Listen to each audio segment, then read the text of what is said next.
The house had been empty for so long that even the road tried to forget it.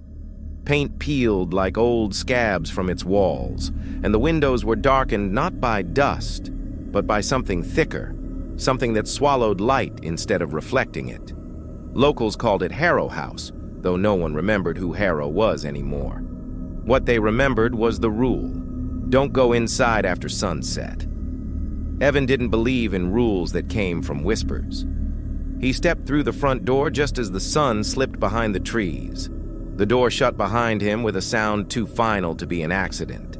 Inside, the air was cold and wet, like breathing through a mouthful of soil.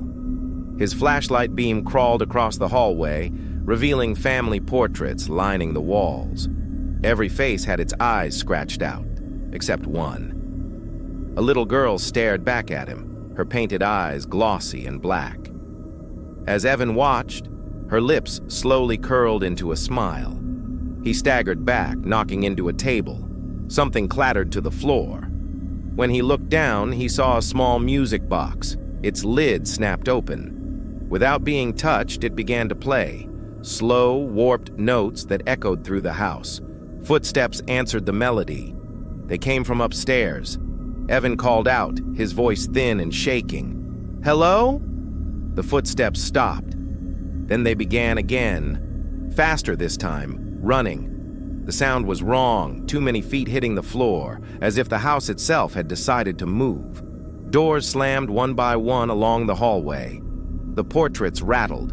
Their scratched-out eyes began to bleed dark streaks down the walls. Evan ran for the front door. It wasn't there anymore.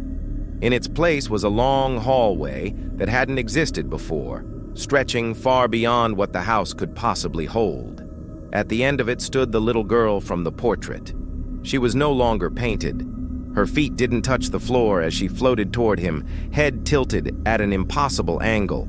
Her mouth opened wider and wider, splitting her face as a voice poured out, not a child's, but 100 overlapping whispers. "You're home now." The lights went out. The next morning, the house stood silent again.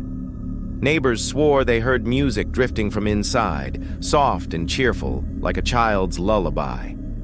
And if you looked closely at the hallway portraits, you'd notice something new. A fresh face had been added. Its eyes were scratched out, but it was smiling.